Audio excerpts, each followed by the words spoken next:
Hello everyone, मेरा नाम है अदिति। आप सभी लोगों के लिए आज से इस क्लिप के अंदर टॉपिक वाइज मैं आपके लिए वीडियोस लाई हूँ। ये जो वीडियोस है ये आप लोगों के लिए काइंड ऑफ एक डेमो भी है जो हम लोगों ने पेड क्लासेस में ऑलरेडी पढ़ा है। तो आपको यूट्यूब पे फ्री ऑफ कॉस्ट कुछ कुछ झलकी मिलने वाली है कि हमने पेड क्लासेस में क्या पढ़ा था।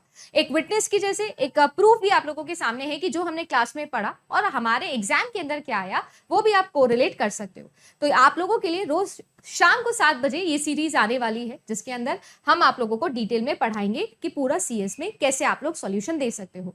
इफ यू विश कि इसी तरीके से 2024 दिसंबर के लिए आप लोग हमारे साथ ज्वाइन करना चाहते हो, मेरे साथ पूरा कंप्यूटर साइंस पढ़ना चाहते हो, तो 1 जुलाई से आपका कोर्स स्टार्ट हो रहा है। देखो, प्लान करो, अपने आप प्रूफ देखो कि हमने क्या पढ़ा, कैसे पढ़ा, और लाइव फाउंडेशन बैच 1 जुलाई से ज्वाइन कर लो। ज्वाइन करने के लिए जेआरएफ अड्डा एप्लीकेशन आप डाउनलोड कर सकते हो, नंबर आपके पास में है। ये सभी चीजें आप लोगों को इसके अंदर मिलेगी, स्पेशली स्टडी प्लानर, पूरे 6 महीने का मेरा लेसन प्लान और आपको कब क्या रिवाइज करना है, दोनों शीट्स आप लोगों को मिलने वाली है। पहला सेशन होगा 1 जुलाई को, तो ज्वाइन कर लीजिएगा, नंबर आप लोगों के पास में है। और आप चलते हैं कंटेंट पर, आज के टॉपिक के ऊपर। सबसे पहले तो बेसिक से सवाल आता है कि ये ग्राफ होता क्या है। क्या मतलब होता है, क्या होता है ग्राफ, इसके बारे में हम लोगों को बात करनी चाहिए।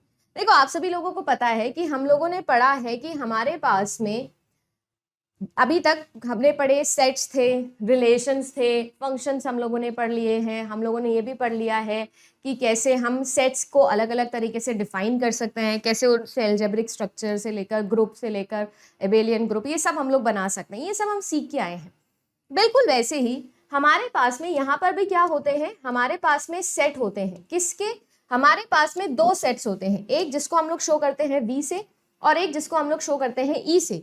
V का मतलब होता है वर्टेक्स या किसी भी एक पॉइंट जहां से हमारी एक लाइन सेगमेंट ओरिजिनेट होती है। लाइन सेगमेंट का मतलब होता है जिसके 2 एंड पॉइंट्स फिक्स होते हैं, है ना। तो हमारी पास में होते हैं लाइन सेगमेंट्स के एंड पॉइंट्स जिनको हम लोग कहते हैं वर्टिसेस, और जो लाइन सेगमेंट होती है वो हमारे मैथमेटिकल भाषा में कहलाती है एजेस। क्या कहलाती है? एजेस। अब ये वर्टिसेस और एजेस, ये कॉन्सेप्ट देने वाले कौन थे? फादर ऑफ ग्राफ थ्योरी, जो मैंने आपको पहले भी बताया है, यूलर नाम है इनका, है ना। ये कौन है? फादर है ग्राफ थ्योरी के। यूलर ग्राफ का क्वेश्चन अभी फेब्रुअरी एग्जामिनेशन में भी आपके आया था 2023 वाले में। तो ये जो है ये थे यूलर, जिन्होंने पहली बार ये चीज समझाई थी कि इस तरीके से वर्टिसेस यानी पॉइंट्स, एंड पॉइंट्स और उनके बीच की लाइन सेगमेंट्स का हम क्या कर सकते हैं, एक डिसजॉइंट सेट को यूज करके एक स्ट्रक्चर क्रिएट कर सकते हैं।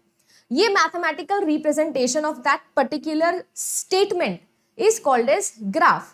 किसी भी दुनिया की प्रॉब्लम को सॉल्व करने के लिए उसका एक पिक्टोरियल रिप्रेजेंटेशन बनाया जा सकता है using these end points and line segment between them which is vertices and edges respectively। उसी स्ट्रक्चर को हम क्या कहते हैं? ग्राफ कहते हैं। और ये हमारे लिए कोनिग्सबर्ग ब्रिज प्रॉब्लम के द्वारा जब उसका सॉल्यूशन फाइंड आउट करने की बात की गई थी तो वहां पर यूलर सर जो थे वो पहुंचे थे, और इस कोनिग्सबर्ग ब्रिज प्रॉब्लम, जो 7 ब्रिज प्रॉब्लम के नाम से भी जानी जाती है, उस ब्रिज प्रॉब्लम को सॉल्व करते हुए इन्होंने ग्राफ थ्योरी पहली बार अनाउंस करी थी, एड्रेस करी थी पूरी दुनिया को। तब से हम कोई भी प्रॉब्लम हो, चाहे हमारे पास NP complete, NP hard problems भी क्यों ना हो, हम सभी के सभी प्रॉब्लम्स को ग्राफ के थ्रू ही रिप्रेजेंट करते हैं।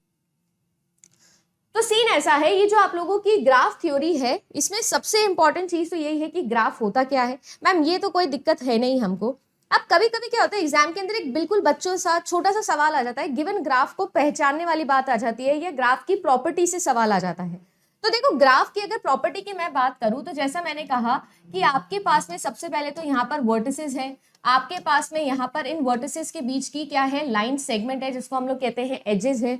इनकी मदद से मेरे पास में और 2 टर्म्स आते हैं, जैसे कि आप कई बार, है ना, एडजेसेंट,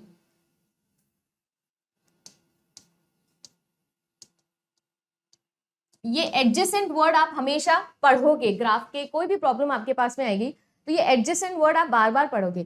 एडजेसेंट का मतलब होता है नेबर, है ना, नियर बाय, पड़ोस की। जैसे कि मैं बोलूं आप लोगों से, एक ये है और एक ये है ना, ये V1 है और ये V2 है, तो जो V2 है वो क्या है, V1 की एडजेसेंट है, और जो V1 है वो V2 की एडजेसेंट है। जी नहीं, नहीं है एडजेसेंट।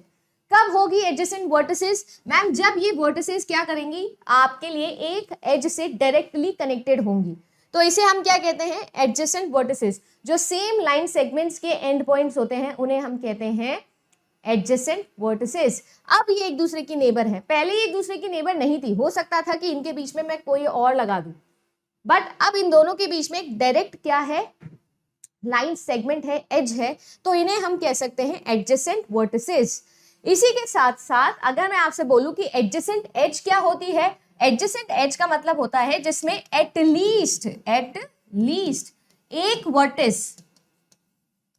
वर्टिस क्या हो, कॉमन हो। दोनों हो तो बहुत बढ़िया बात है, पर एक भी होगी तो भी चलेगा। जैसे फॉर एग्जाम्पल ये आप लोगों की V3 है, ये आप लोगों का V1 है, और ये आप लोगों का V2 है।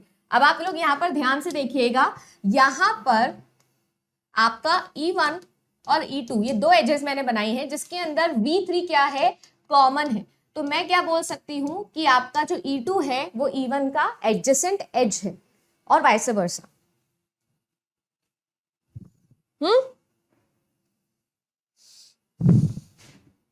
ठीक है।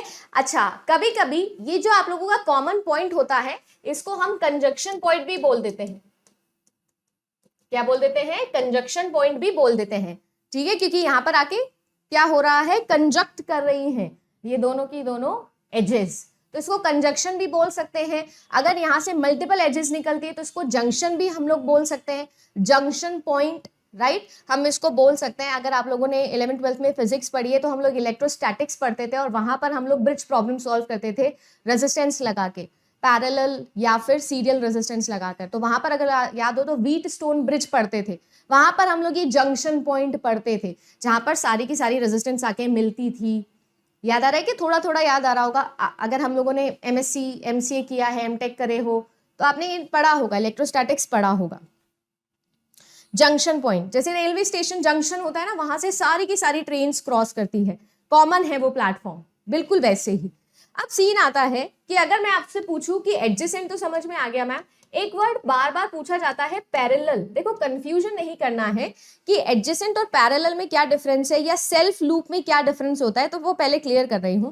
अगर आपको पूछूं कि पैरेलल क्या है, अगर कोई भी ऐसी आप लोगों के पास में एजेस हैं जो कैसी हैं, दो कॉमन वर्टिसेस के साथ में बनी है, दो कॉमन वर्टिसेस के साथ में बनी है, तो उनको हम लोग बोलते हैं पैरेलल एजेस।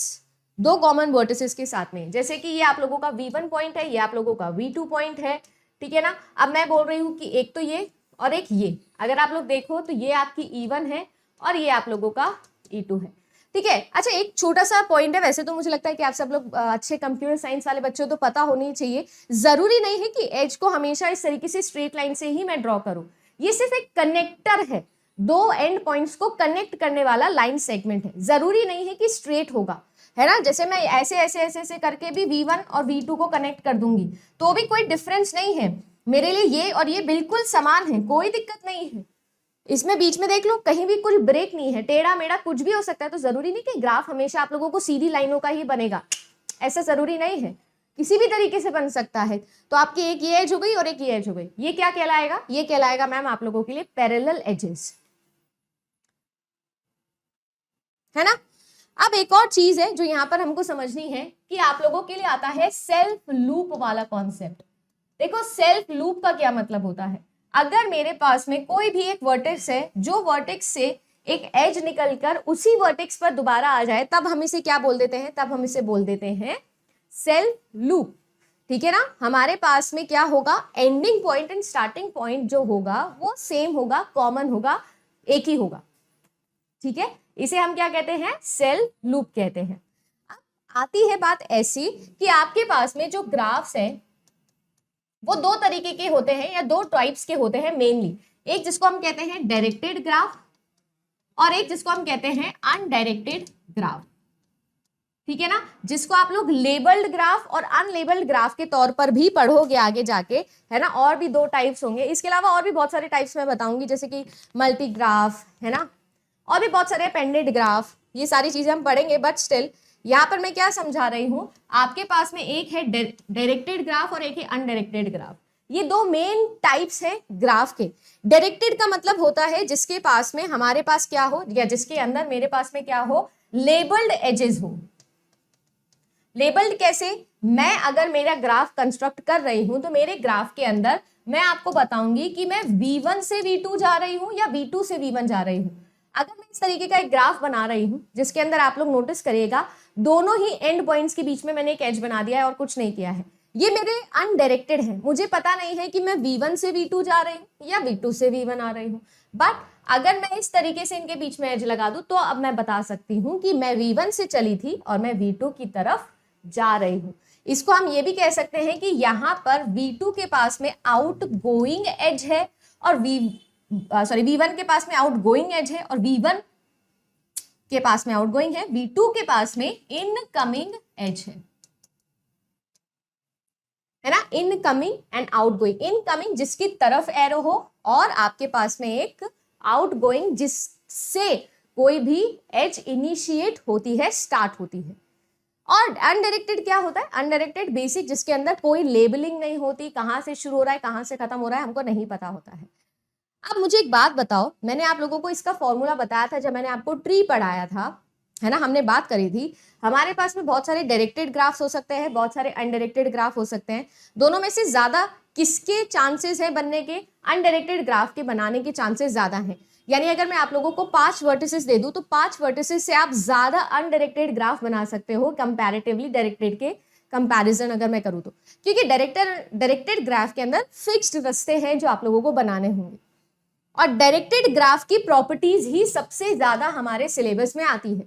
जैसे कि आप सभी लोगों को अगर याद हो तो हम लोग पढ़ के आए हैं link state routing, distance vector routing, है ना, ये हमारे रियल कंप्यूटर साइंस एप्लीकेशन में सबसे ज्यादा यूज होती है, कंप्यूटर नेटवर्किंग के अंदर, डेटाबेस के अंदर, एल्गोरिथम्स के अंदर, है ना, सॉल्विंग प्रॉब्लम्स के अंदर, प्रॉब्लम सॉल्विंग के अंदर, I mean NP hard, NP complete, है ना, सेटिस्फाइबिलिटी, इनके अंदर थ्योरी ऑफ कंप्यूटेशन के अंदर, सभी के अंदर डायरेक्टेड ग्राफ ही काम आते हैं। कंपाइलेशन प्रोसेस के अंदर जब एसडीटी बनाते हो तो भी हमेशा हमारे लिए डायरेक्टेड ग्राफ ज्यादा यूज आते हैं, क्योंकि अनडायरेक्टेड ग्राफ को स्टडी करना कंपैरेटिवली डिफिकल्ट है, ऑलमोस्ट इम्पॉसिबल है, क्योंकि इतनी सारी प्रॉपर्टीज हो जाएगी कि आपको डिफ्रेंशिएशन नहीं हो पाएगा कि क्या आप पढ़ रहे हो। जैसे हमारे पास में एक टोपोलॉजिकल सॉर्टिंग का सवाल आता है, हमेशा और हमेशा सिर्फ और सिर्फ डैग के लिए होता है। डैग के अंदर डी का मतलब होता है डायरेक्टेड, ए का मतलब होता है ए साइक्लिक, अभी बताऊंगी कि ए साइक्लिक क्या होता है, बट डायरेक्टेड ग्राफ के लिए ही मैं सॉर्टिंग कर सकती हूँ टोपोलॉजिकली, बाकी मैं किसी के लिए नहीं कर सकती। क्लियर है ना।